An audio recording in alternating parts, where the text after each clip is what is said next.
जादुई टोपी। ठंड का मौसम था और शाम का समय। कृष अपने छोटे से घर में गर्मी कर रहा था। घर के ऊपर एक गुप्त अटारी में कृष अपने परिवार के प्राचीन वस्तुओं को समेट रहा था। धूल से भरा हुआ अटारी के कोने में कृष को एक संदूक नजर आया। जिज्ञासु होकर कृष ने उस संदूक को खोल दिया।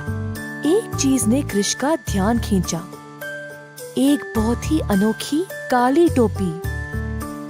कृष को ये टोपी बड़ा अद्भुत लगा और एक पुराने शीशे में देखते हुए उसने टोपी को पहना। अचानक से कृष एक नए रूप में तब्दील हो गया। वाह, कमाल है! इस टोपी को पहनते ही मुझे ऐसा लगा जैसे मैं हवा में तैर रहा हूँ।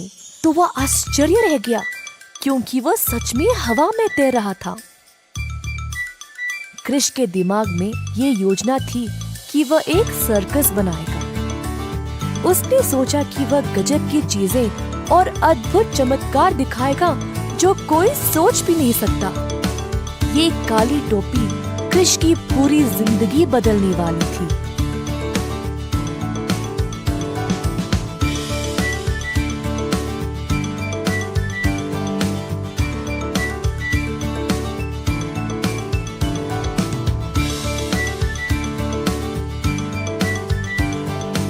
सर्कस की खबर आग की तरह पूरे शहर में फैल गई और लोग इस अनोखे सर्कस को देखने के लिए जमा होने लगे। इन सब हलचल के बीच थी एक बूढ़ी महिला। वो सोचने लगी कि ये सर्कस अचानक से कहां से आया।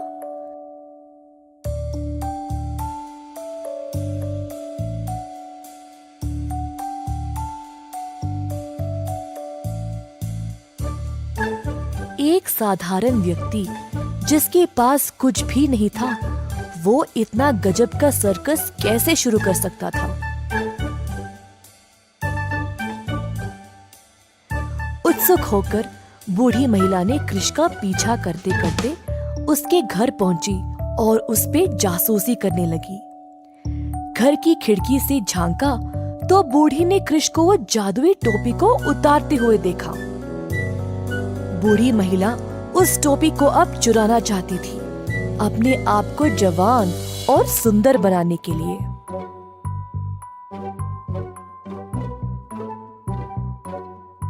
कृष की अनुपस्थिति में बूढ़ी महिला घर के अंदर चोरी छुपे आकर टोपी उठा ले गई।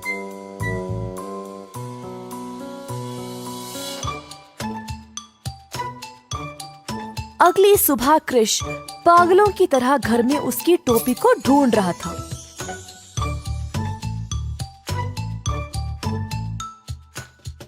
टोपी गुम होने के कारण कृष बाहर भाग निकला ढूंढने के लिए। कुछ दूर पहुंचने के बाद उसने देखा कि एक जगह भीड़ जमी हुई थी। जल्दी से वह आगे बढ़ते गया और रास्ते में उसने अपने दोस्त श्याम से पूछा कि वहाँ हो क्या रहा है। श्याम ने बोला कि कोई सुंदर सी लड़की वहाँ नाच दिखा रही थी और शहर के सारे लोग यही देखने आए हुए हैं। कृष उस लड़की के बारे में जानने के लिए उत्सुक था और भीड़ की ओर भागा। कृष ने देखा कि एक लड़की नाच दिखा रही थी, रंगीन कपड़े और एक लंबी लाल टोपी पहने हुए। कृष को संदेह हुआ। नाच समाप्त होने के बाद लड़की ने सबसे पैसे लिए और चुपचाप भीड़ में गायब हो गई। कृष ने अपने दोस्त श्याम को साथ लिया, उस लड़की का पीछा करने लगे। लड़की अपनी टोपी उतारी। टोपी उतारते ही सुंदर लड़की एक बूढ़ी बदसूरत महिला में बदल गई। कृष को तुरंत पता चल गया कि उसकी टोपी चुराने वाली और कोई नहीं, बस यही बूढ़ी महिला थी। कृष और श्याम ने जल्दी से योजना बनाई टोपी वापस पाने के लिए। कृष घर के सामने वाले दरवाजे पर खड़ गया। कृष को देखते ही बूढ़ी महिला डर कर भागने लगी और तभी श्याम ने उसे पीछे के रास्ते से पकड़ लिया। बूढ़ी महिला ने दावा किया कि टोपी उसकी ही थी। कृष और श्याम ने उसे समझाया कि उसने चोरी करके बहुत गलत किया। बूढ़ी महिला परेशान हो गई। और अंत में उसने टोपी वापस कर दिया। कृष और श्याम काली टोपी को लेकर वापस सर्कस चले गए। कृष ने शहरवासियों का मनोरंजन करना जारी रखा। अंततः कृष की मुलाकात एक सुंदर लड़की से हुई जिससे उसने शादी कर ली और साथ साथ खुशी से अपना जीवन गुजारा।